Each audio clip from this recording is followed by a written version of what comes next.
permit, selected a site on that permit. But first, I'm not going to show anything from that particular permit. Let's turn some things off here that we don't need. Okay, so in all the mapping windows, there's this section up near the top that says create buffers. And there's two ways to do that up here. So there's visible layers or defined buffers. So we'll go with visible layers first. Visible layers just means, you know, anything that's down in your map table of contents, any layers down there, you can buffer on. And so when you click the drop down, it shows you what all those layers are. And since Yolo County has their school property boundaries designated or on their maps, I'll just choose that. So once you do that, and you can just type in a distance here, and then units, metric or English, and then these two checkboxes, either all or select. So if you click all, it's going to buffer all around all those selected visible features that are on your map. If you say select, it's going to buffer around them individually, so you have to select them individually. So let's try that. I'll put on select, and then click add, and then I'll go over here and I have to click on one of those school features, and it just draws a little buffer around. Okay. So if I said all instead, and then add, it would buffer around all of them. So one of the things to note about this is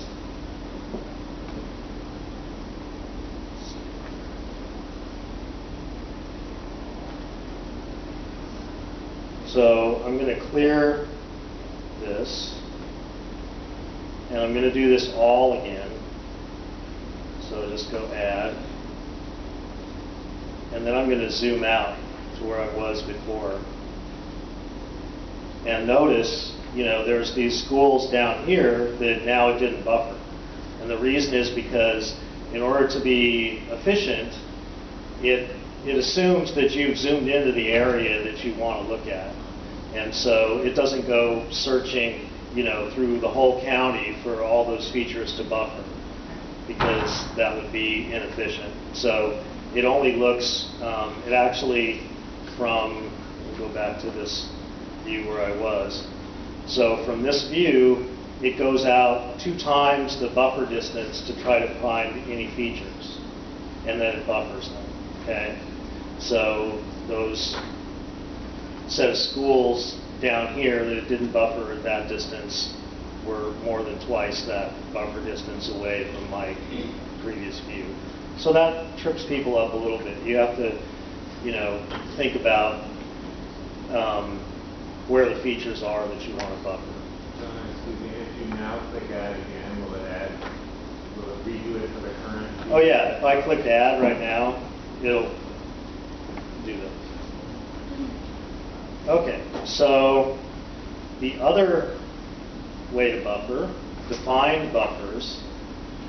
I need to show you where that's where they are defined. So under admin, GIS buffer admin, and like I said, Yolo County has a bunch. Some other counties may have quite a few also, but basically each of these has, well, I'll just open it up. This is just a grid view of what they look like. If I click edit,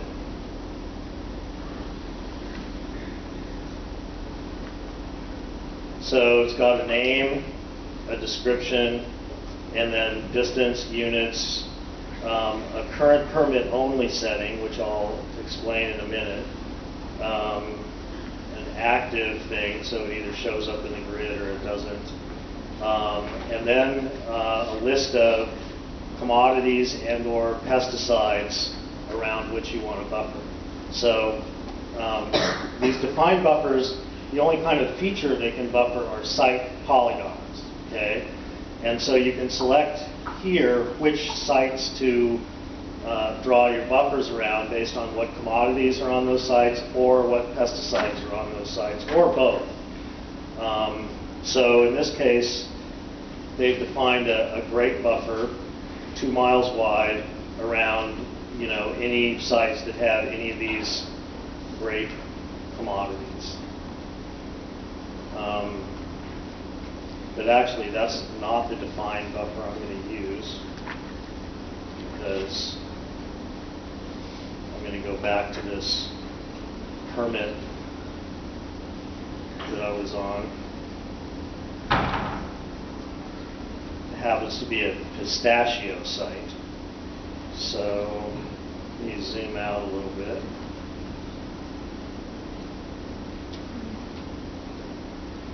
All right, so I'm going to go define buffers, and I'm going to pick pistachio sites buffer 2 miles. You can also change the color of your buffer. There's like 5 colors to work with here. And when you use define buffers, of course, by default, it's going to fill in the distance and the distance units as they are defined for that buffer. You can override those right here if you want. So add that.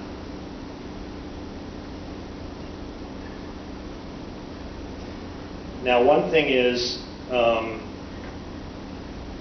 we'll see if it's going to get hung up here. If you're zoomed out too far, the farther you zoom out, the more features there are that it has to look at, and it takes longer, obviously. And sometimes it takes so long that it's not going to work, but obviously it worked here. So zoom out a little here. Turn off some junk. Orange maybe wasn't the best color to use there. All right, but anyway, you can see this orange, that buffered around 2 miles around all the pistachio sites that were, you know, up to 2 times the buffer distance, so 4 miles away from that, the limits of that map extent where I was, which was right there. That's where I buffered from. Okay. So now, if I clear that, and I click on this, apply buffer to current permit, or if on that defined buffer that was checked. So you wanted, so this is like a, whoops.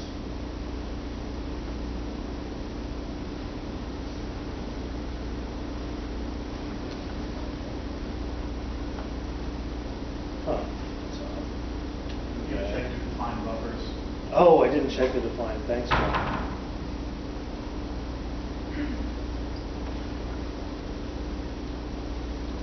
So now it only buffered around the field in that permit. So the idea here is you can either do, you know, a buffer that goes outward. So if you're reissuing this permit and you want to find, you know, if there's a pesticide that's used on pistachios that might, you know, affect some other commodities nearby, then you buffer outside to find out what those affected, or show what those affected areas are.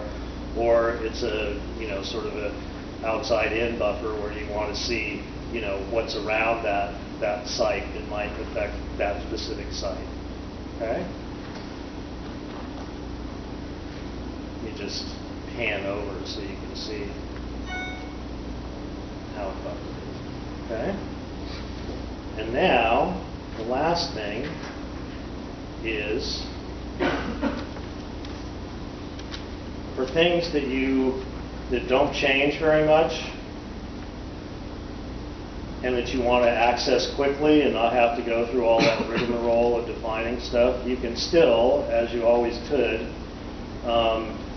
you know, do this buffering yourself on, you know, whatever your county GIS is, and generate your own buffers send them to inbox